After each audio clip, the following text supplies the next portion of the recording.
Tanzania excels in data for progress.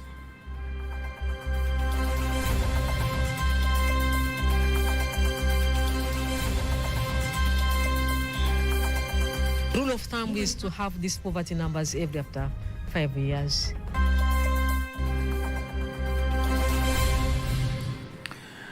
Good evening. Thank you very much for joining us. I am Nasa Kingu. Just a reminder, you can also follow us live via our YouTube channel, TBC Online, and also get all the latest news through our Instagram, Facebook, and X pages at TBC Online.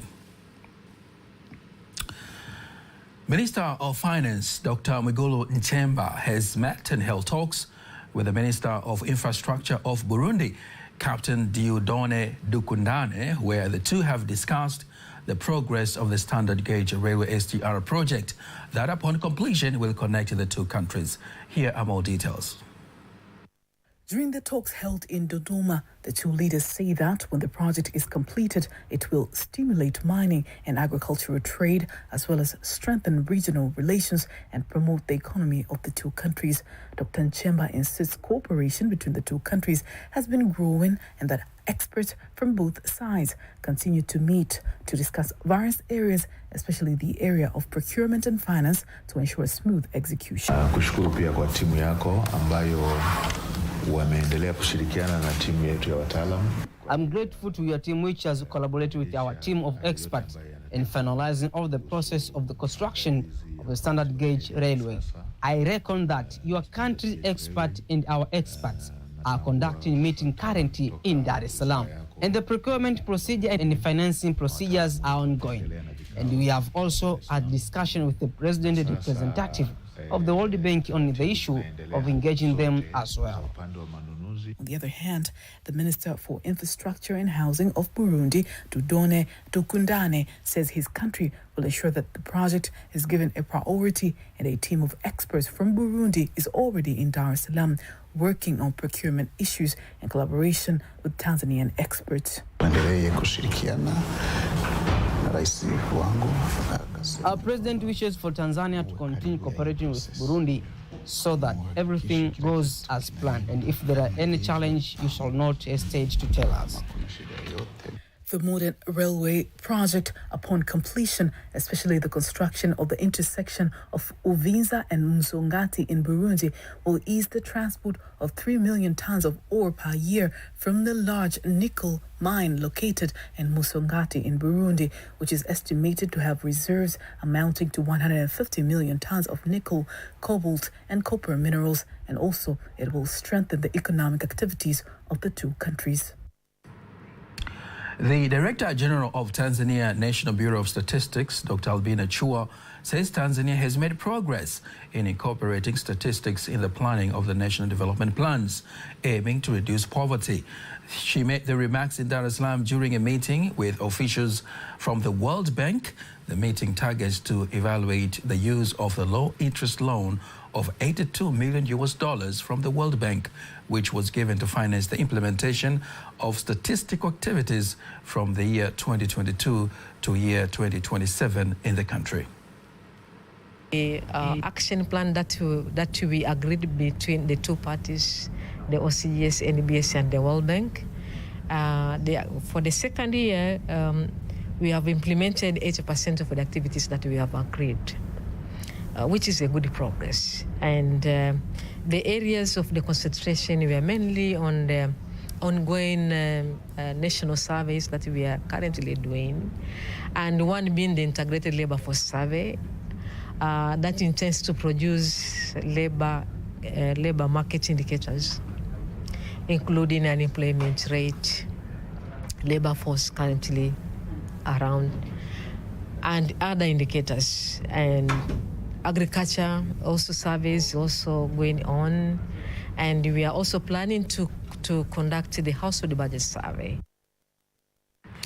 On the other hand, her counterpart from Zanzibar, Salum Kasim Ali, says through the project, the government of Zanzibar has been using the statistics produced by the Statistics Office in the implementation of various projects in the Isles.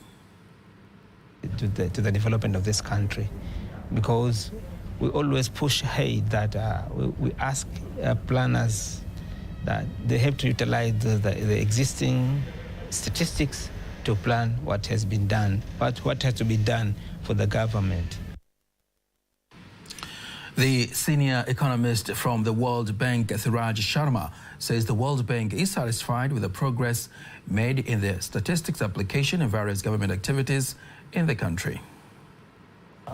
The mission also discussed several areas of technical assistance, ongoing technical assistance to build the capacity of NBS and OCGS for quality national official statistics.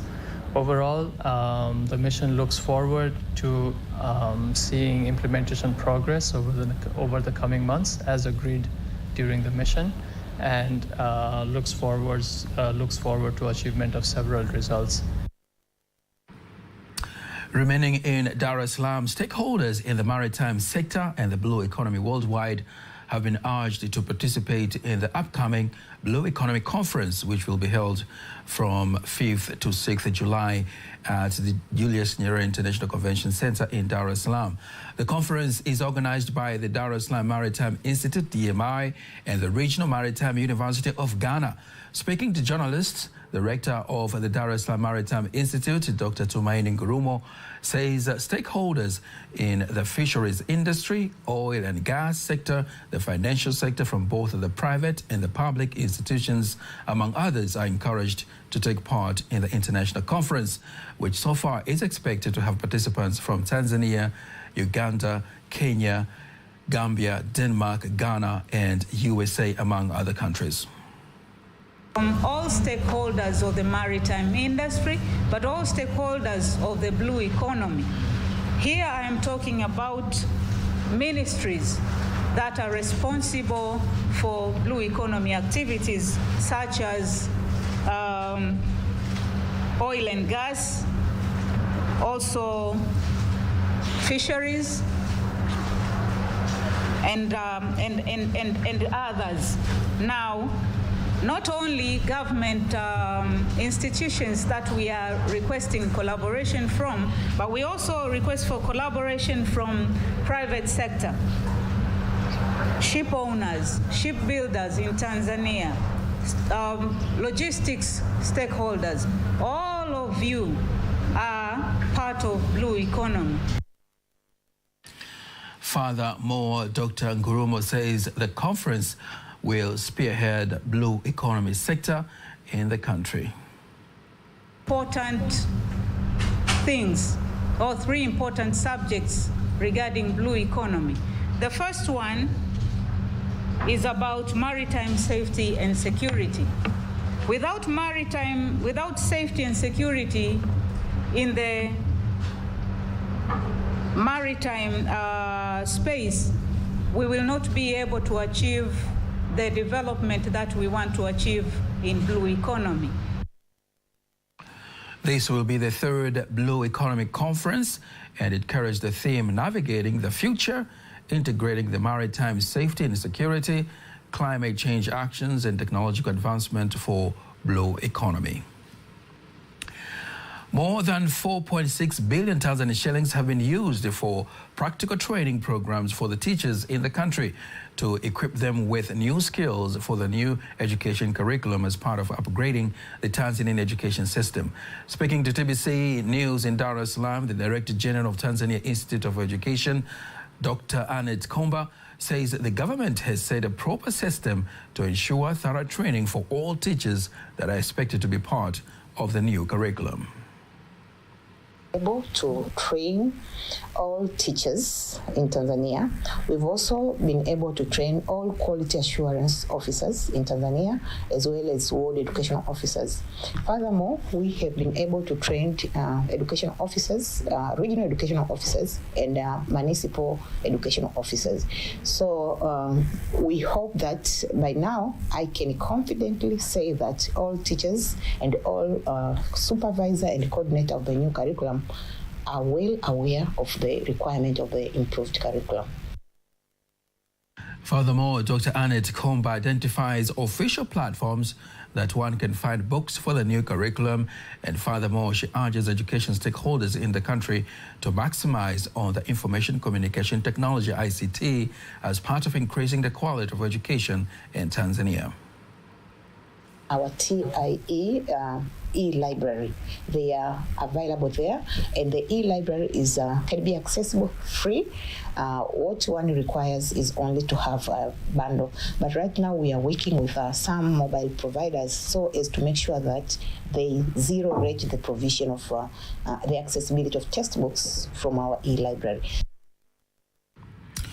The government of Tanzania and the government of Italy have met and have identified priority sectors that will benefit from the new Italian approach to African countries named Mattei Plan.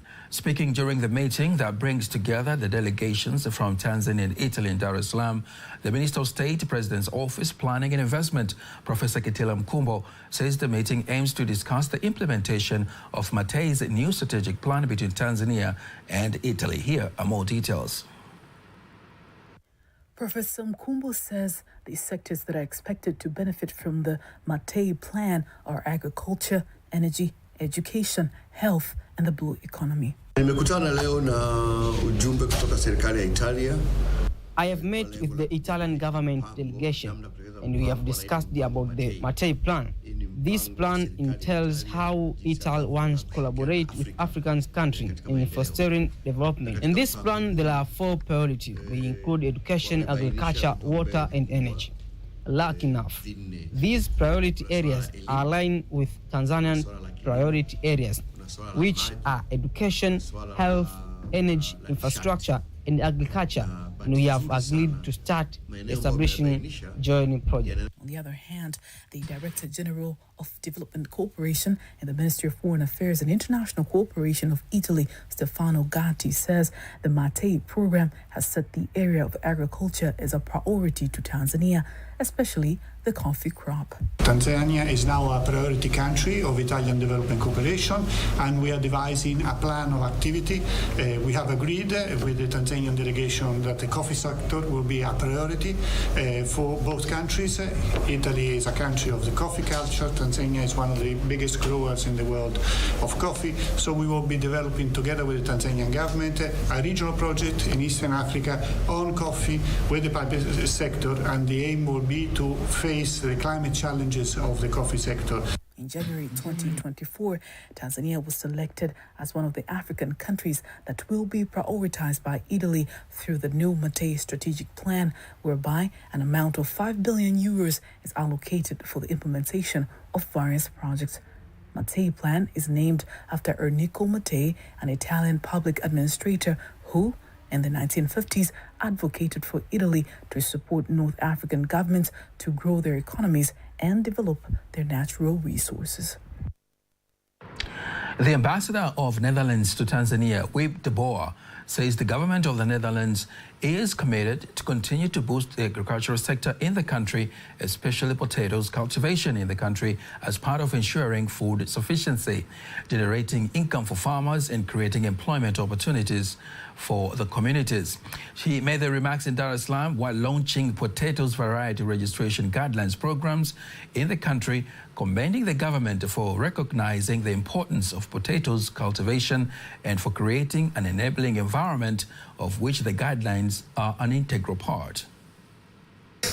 The new varieties, the local multiplication of the seed potatoes is facilitated. The local multiplication, we think, is key. And we want to concentrate on that process in the coming years. We look forward to continue this journey that we have in Tanzania, and we'll do our utmost best to promote the sector to grow further, especially with all the challenges that lie ahead when it comes to climate change and population growth. On the other hand, the director of the Tanzanian Official Seed Certification Institute, Dr. Patrick Gwediagi, says the program will enable researchers to explore and discover the best seeds for the farmers. To improve the sector, not only potato, and I'm sure in future we will be able to move to other subsectors of other crops which are also very important in Tanzania. We have a very good seed system in crops like maize, of course, and other cereals, but there are many other crops that we still need to improve them. You have knowledge that we have been able also to transfer to your farmers and investors like you. And you have innovated in such a way that you are a global powerhouse in agricultural production, but also in agriculture trade. So in Tanzania, when we partner with you, we know that we partner with some of the best in the world as far as agribusiness is concerned. Over the past 10 years, the collaboration has attracted Dutch potato breeders to register their potatoes varieties in Tanzania and has attracted vital investment into the potato value chain. And now President Samia Suluhu Hassan, 3 years in power. Tonight we look into the water sector, where my colleague Henry Mabumo has prepared the following report, which is narrated by Faithan Gaga. Since President Samia Suluhu Hassan came to power, about 401,544 billion shillings have been used to construct and repair rural water projects, reaching about 1,633 projects, improving water services to citizens living in rural areas. While her government marks 3 years in power, it is moving forward, executing water projects in 9,259 villages out of 12,318 villages in the country, making the level of access to clean and safe water in rural areas to reach 77% from 70%. In terms of urban water services, the government, led by President Samia Suluhu Hassan during the period of 3 years, 483.73 billion shillings was allocated, 73 for the implementation of 213 water supply projects benefiting more than 2 million citizens who were not receiving the service. Among the major projects implemented by the government of the 6th phase is the implementation of the Pay for Results program, that is P4R, which is expected to be carried out with efficiency and is expected to generate more funds for the implementation of water and sanitation projects in rural areas. The move has also made it possible to start providing water service to another 150 projects out of the 177 projects that face the challenge of providing water services for a long time. The period has also witnessed the improvement of the network of water laboratories as well as certification laboratories in the regions of Singida, Shinyanga, Kigoma, Bukoba, Musoma, and Dar es Salaam, compared to only one laboratory that existed in Mwanza in 2021. A total of 59 water sources, together with the purchase of 25 wells, have been increased to deal with the water shortage during the dry season during the past 3 years. Through large modern plants, a total of 1,079 wells have been dug and various dams have been constructed for harvesting water, while 69 dams are expected to be built to increase the access to water service for social and economic use. In addition, the completion of the Lake Victoria water project to the towns of Shalui and Tinde in Shinyanga and Singida regions has enabled more than 86,900 citizens to benefit. In response to the challenge of water shortage in the region of Dar es Salaam and the coast region during the 3 years of the 6th phase government, it has facilitated the signing of a contract for the construction of a Kidunda Dam at a cost of 329.47 billion shillings, whereby the dam will help reduce the water shortage in the Ruvu River, which is the main source of water for the region of Dar es Salaam and some areas of coast region. Now we'll take a look at tourism story, where despite many tourist attractions having many economic benefits, by the natural hot spring reservoir located at Bwakira ward in Morogoro region has been different, following a huge number of local residents using the water as a cure for various diseases and performing rituals. Here is a story prepared by Remy Asinti and read by Faithan Gaga. It is one of the wonders of Tanzania.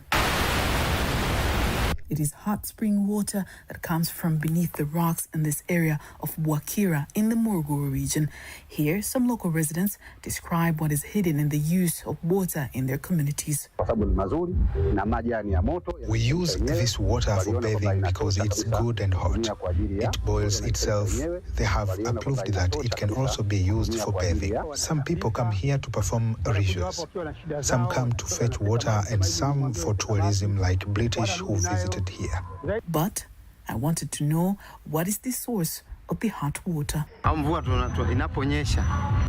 When it rains, there is a run of water moving on the surface of the earth, but there is also water seeping into the earth's crust. The whole area has hot water, and it can't be compared to other areas.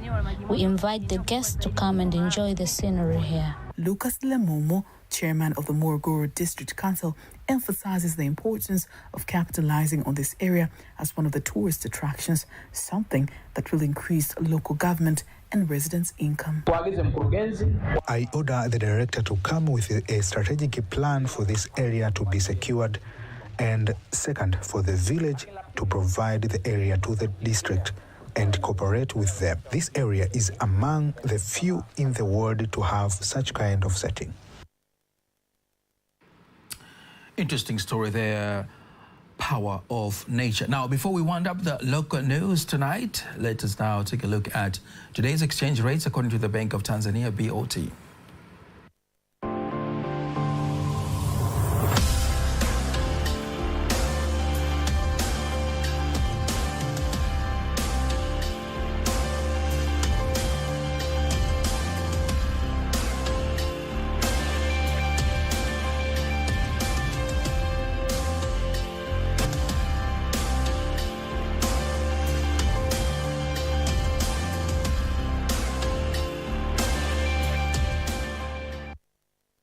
Don't miss TBC News every weekday to know all the latest in exchange rates. Stay tuned now for all the latest in international news.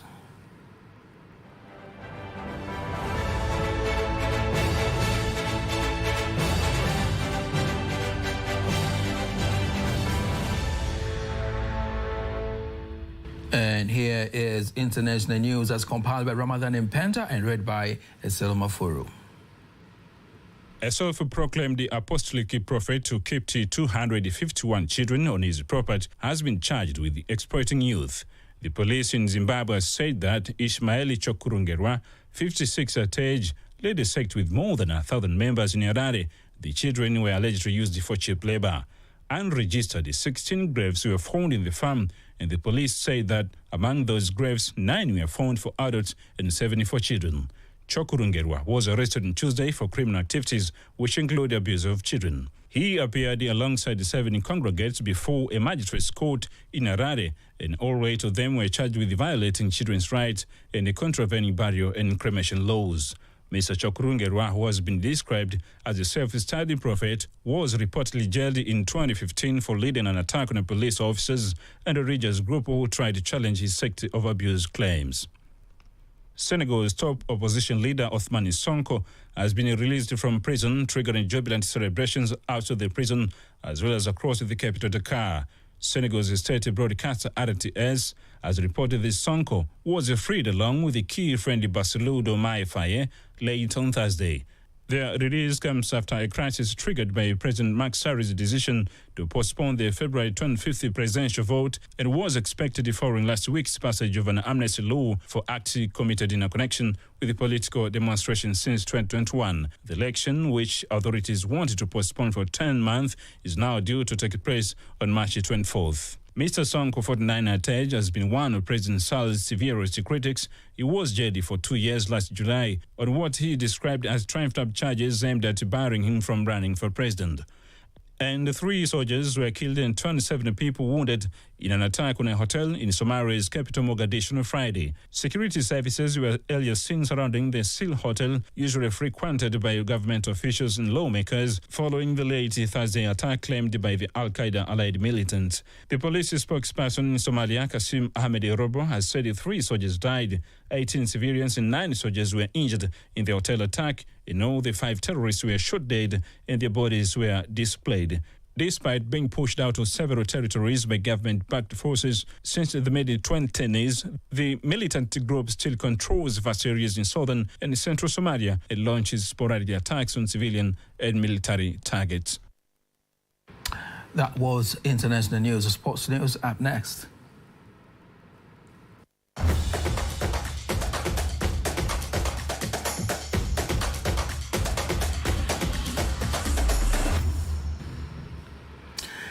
And in sports news, ABC basketball team head coach Godfrey Bayeke says Dar es Salaam basketball regional competition has been very competitive, which can be translated into the growth of the game in the country. Speaking to TBC News, Bayeke says that through RBA League, the team continues to keep fit for big international competition, while ABC captain Enrico Agostino says he believes that the commitment of the players is the only way to win the championship this year. You know that every season has its own difficulty, and it depends on the team's preparation. But our team is ready for the competition. Whatever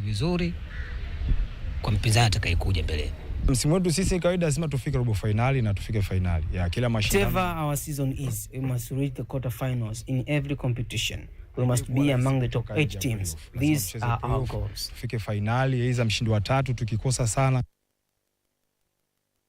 The Dar es Salaam Region Basketball League has already started with a total of 32 teams, 16 for men and 16 for women.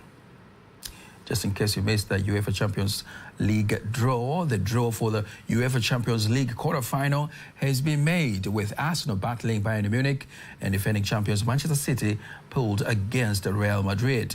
Elsewhere, Man City will take on Real Madrid, and which is being promised to be an exciting tie. PSG will face Barcelona. Atletico Madrid will meet Borussia Dortmund in the final tie of the round, which is the first time the two sides have met in the knockout stages of this tournament, although they did not share wins across the two games in the 2018-2019 stage group. And that marks the end of the news bulletin for tonight. Don't miss our next bulletin in Kiswahili at 11 p.m. My name is Nasa King. On behalf of the whole team, we wish all of you a good night and thank you very much for watching.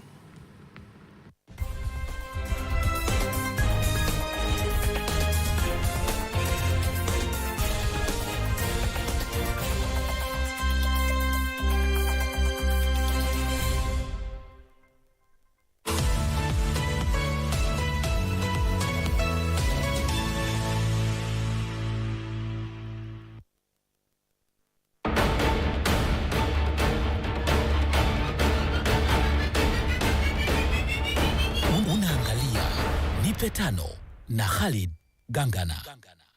Jamila Doto ndio tuko naye hapa. Jamila Doto. Ndio. Khalid Gangana niko na Sean Halifa Munyayo wa Kambale. Karibu sana dada Jamila Doto. Asante sana, nashukuru. Uko vizuri? Niko poa. Wakati tunasikiliza ile ngoma mbona sauti tofauti na muonekano? Kwa kweli. Ushapana hizo comment pia. Mungu ni mwema. Baba tu kamwili kwangu kanaonekana hivi lakini sauti iko vizuri. Kamwili kako kana kilo ngapi? Kana kilo 57 hivi. Kilo zinatosha? Kutokana na umri wake na kimo chake na mifupa. Yani kilo ya mtu inategemea na umri wake pia na urefu wake na mifupa. Na urefu pamoja na ukiwa mrefu sana kama mrefu sana afu umri mkubwa afu na kilo hizo utakuwa una shida. Lakini kama urefu wako unaendana na umri wako na unaendana pia na kilo zako hamna shida. Kwa hiyo unamaanisha Upete na shida? Upete sijajua na kilo ngapi. Ni shida. Inaweza kuwa na tatizo. Ni shida. Ni shida. Nafikiri ni ulanzi inampelekea haya matatizo. Ameweza kunywa ulanzi siku nyingi sana. Ulanzi.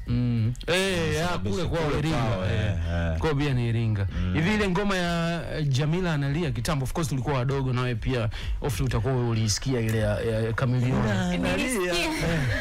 Alafu mimi unajua nimezaliwa nikakuwa nikaikuta hiyo nyimbo. Sasa mimi ni nadhani ilitoka kabla nizaliwe.